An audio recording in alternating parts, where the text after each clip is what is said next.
So there's a lot of, I don't know, I find there's a lot of disconnect between the AMS and the actual student body. I mean, there's sort of, as soon as you become executives and presidents, there's almost a disconnect. So what makes you guys real Queen students? Like what can people relate to? What makes you a Queen student? Just like as a personal thing. As a personal thing, I've been very involved in the community in a variety of, mediums. I've been a residence don. I'm currently a residence don for the international floor. Also, I was a house president in Morris, and I participated in Vogue charity fashion show and many other things on campus that speaks volume that you're not necessarily focusing on one area, but you're also looking at the broader opportunities that are out there. And I think hopefully with that, people can come to me and say, oh, Yanigue, I like the fact that you volunteered for Culture Shock, or I like the fact that you're contributing to the culture show that the African Caribbean Students Association puts on. So it's those little things that I think makes me a person and somebody that hopefully the student body can come to and speak to on a personal level. I guess for me, I've really been involved with Queens, the AMS. I'm a Deputy Campus Activities Commissioner. So doing that, planning these events, going to them, talking to students at them, just kind of getting the atmosphere of them has really brought me into the Queens spirit. It's just so much fun to go out to some of these events and see the spirit that we have in Queens. And when you witness that, you can't just help but get involved and just like become that too. So for me, that's really been a great thing to do.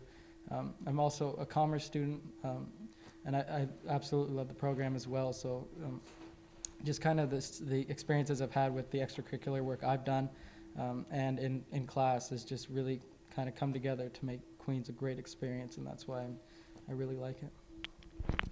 I think for me, I'm a former social issues commissioner.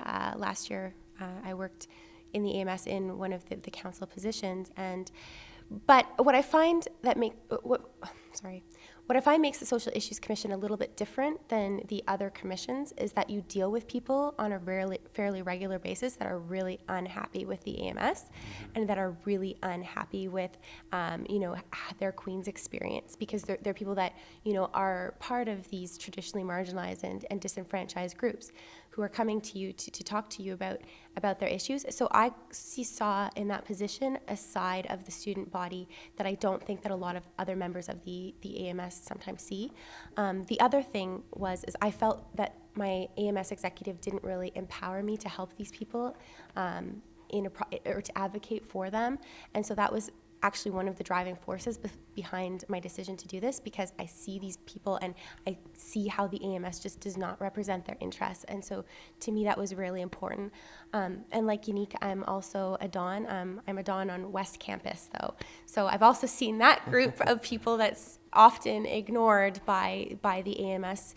You talk to first years that have no idea what's going on, what the AMS has to offer them. So that's something that, has kind of given me perspective as well. And then probably the final thing that I think really makes me feel like a Queen's student is I've worked and volunteered for the Department of Alumni Relations at Queen's, and so I've had the opportunity to meet with alumni and be involved with help volunteering for homecoming, going to these events and speaking with these people. I actually got to drive one of the last two remaining Psi 49s in a golf cart in the parade at homecoming, and gosh, it's so special to talk to these people and you see how the Queen spirit endures, and you see what these experiences have meant to these people and how they still desire to give back, and I'm so passionate about that and about Queens in general.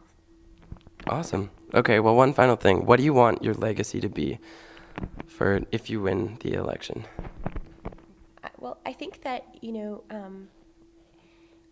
what we want our legacy to be is that we want students to feel that they can come to the AMS and that the AMS is actually listening, that it's a relevant body to them. Because right now, I think the AMS is often perceived as you know, somewhat of a clique, as somewhat of, you know, a group of people that is not really paying attention or listening to what's important to students, you know. And I think that if our slogan is, "Are you ready for change?" And we are, so we want changes.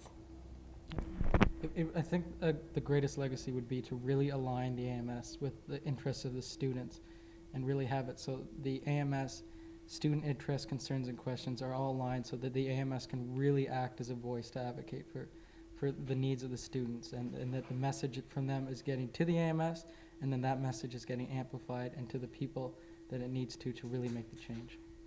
Yeah, basically we just want to just strengthen the bond that we do have with the student body and make them feel empowered as well, because we are in, or you know, the executive is in their position because of the students, and it's up to us to really fulfill the mandate, and it's up to us to listen to them, because otherwise why else are we here, right? Why else is the AMS there? It's for the students, and we should serve the students.